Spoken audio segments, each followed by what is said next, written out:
네, 선생님들 요거는 잠깐 이렇게 보고 방금 그 삼거리 가서 설명을 좀 더 드릴까 합니다. 여기가 이제 옛 중앙정보부장, 쬐끄맣게 국가안전기획부장이라고도 써있어요.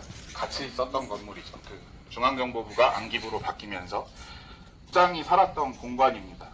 지금은 이제 문학의 집이라는 걸로 바꿔 쓰고 있는 거고요. 그리고 요 앞에 산림문학관 건물은 당시에 중앙정보부장을 경호하던 사람들이 이제 머물던 곳이었습니다.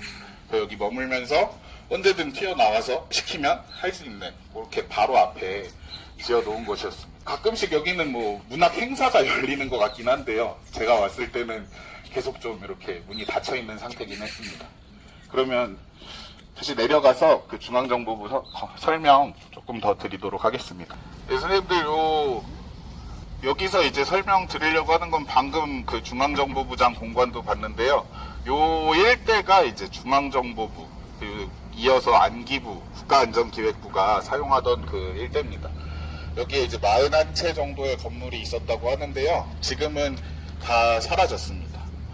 방금 봤던 공관도 있고, 그리고 저기 서 있는 저 간판이 크게 서 있는 게 서울 유스호스텔이라고 써 있는 간판이에요. 그래서 이쪽으로 들어가시면 나오는데, 그게 이제 당시에 중앙정보부 본관으로 쓰이던 건물이었습니다. 중앙정보부라고 하면 군사독재 시절에 공안통치, 뭐 이렇게 얘기하는 거에 어떤 온상으로 저희가 생각을 하죠. 당시에는 너무 두려움의 대상이어서 중앙정보부라고 말도 못하고 남산 간다라고 표현을 했던 그런 곳이었습니다. 네, 근데 이 중앙정보부가 처음부터 이렇게 있던 건 아니고요. 박정희 정부가 들어서고 그 다음 해에 중앙정보부가 설립이 됐는데요. 그때는 이제 석관동에 본청이 있었습니다. 이후에도 본청은 석관동에 있었고요.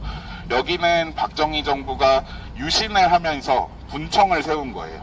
남산에 이렇게 분청을 세우고 역할을 나눴는데, 석관동은 해외 분야를 맡고 이 남산 쪽이 국내 분야를 맡았던 거죠. 당시에 사람들을 잡아가기도 하고 뭐 고문, 신문 이런 걸 하는 장소였습니다. 소방재난본부 여기는 서울특별지부 그리고 사무동으로 쓰이던 건물이었습니다. 지금 여기서 보이진 않는데 저 밑에 인도 쪽에 저 하얀 트럭 옆에 보면은 비석이 서 있어요. 거기에 이제 뭐라고 써 있냐면 주자파출소 터 이렇게 써 있거든요. 당시에 주자파출소라고 하면은 어떤 곳이었냐면 중정 혹은 안기부에 끌려온 사람들을 면회를 하기 위해서 사람들이 막 찾아왔어요. 근데 중정 건물에 그냥 들어가서 면회하겠다 이럴 수 없으니까 저 파출소에서 가족들이나 이렇게 기다리고 있었던 거죠. 그래서 파출소라는 이름도 있지만 면회소라고 많이 불리던 곳이었습니다. 그럼에도 이제 면회가 사실상 잘 안 이루어졌던 거죠. 그래서 사람들의 어떤 울음소리, 통곡소리가 많이 울려 퍼지기도 했던 곳이라고 해요. 요 건물부터 해서 저 빨간색 건물 있는 쪽, 그리고 이렇게 유스호스텔 넘어서 저기 터널, 남산 터널 지나서까지, 여기까지를 쭉 이제 중정 건물로 썼고, 그래서 아까 말씀드린 대로 일제강점기의 그 흔적들도 최근까지 사람들이 많이 찾아가지 못했었던 거죠. 저쪽으로 넘어가서 저 빨간색 건물 쪽으로 가보도록 하겠습니다. 관사였던 곳입니다. 그래서 원래는 총독부가 지금 공사 중인 저 안쪽인데, 이 관사는 이제 약간 별관 같은 거죠. 부속기관들이 모여있던 곳이라고 생각을 하시면 됩니다. 아까 이회영 기념관이 여기 있는 이유가 생가가 가까이 있다라고도 말씀드렸지만, 이 조선 총독부 관사 터에 이회영 기념관이 자리 잡고 있는 것도 의미가 있다고 생각이 듭니다. 그리고 그 이후에 여기에 또 뭐가 들어왔냐면 중정 6국, 중앙정보부 6국이 들어왔습니다. 6별관이랑은 또 다른 곳인데요. 주로 이제 학생들에 대해서, 대학생들에 대해서 많이 감시하고 끌고 와서 이제 신문하고 그랬던 장소라고 합니다. 여기까지, 그리고 여기부터 아까 그 언덕 넘어가 중정 6국인데요. 여기가 이제 이렇게 예장공원으로 좀 단장을 하면서 이 터도 다시 보존을 하고, 그리고 6국 관련해서 이 기억 6이라는 자그마한 전시관을 만들어 놨어요. 그래서 이 안에 보시면은 그 당시에 지하 신문실을 복원을 해놓은 장소가 있습니다.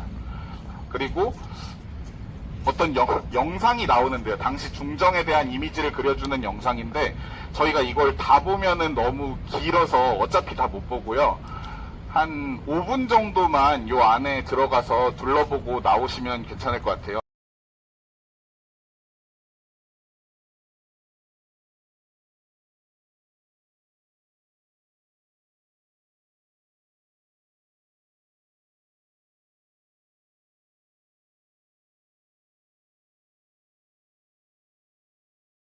안기부는 지금 이름이 뭘로 바뀌었을까요? 네, 국가정보원, 국정원으로 바뀌었죠. 그래서 이 자리에 96년까지 국정원 이름으로 있다가 내곡동으로 이전을 하게 됩니다. 국가정보원은 아직까지 실존을 하고 있고요.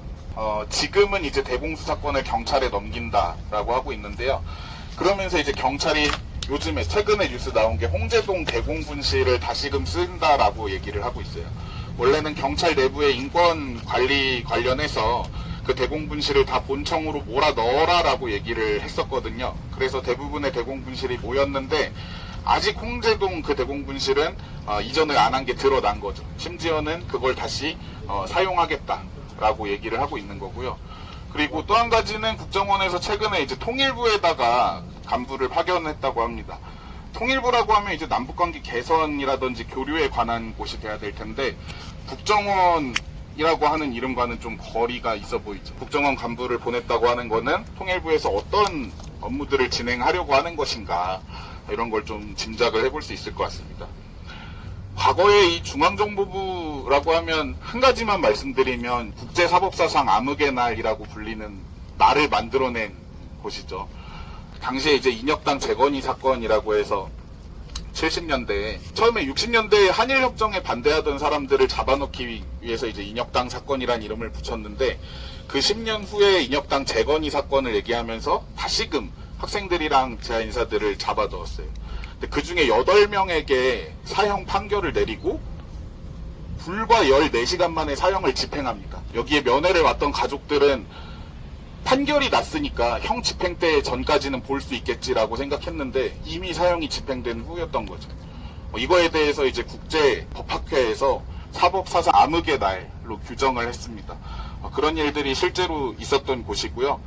그래서 많은 사람들에게 이제 남산 간다라는 말이 좀 두려움의 대상이 됐던 그런 곳이었습니다. 요즘에도 그런 단어들이 최근 그 21세기 들어서 듣기 처음 듣는 신조어죠. 어떻게 보면 공산 전체주의 이런 단어들이 말이 나오는데요. 윤석열 대통령이 직접 그런 말들을 얘기하고 광복절이라든지 이런 때 일제강점기에 대한 얘기보다는 공산 전체주의와 그 맹종 세력, 반국가 세력들이 가짜뉴스를 퍼뜨리고 있다. 이런 식의 얘기를 많이 하더라고요. 군사 독재 시절에나 들어볼 법한, 심지어는 있지도 않았던 단어인데 지금 이 시기에 듣게 된다는 게 참 씁쓸합니다.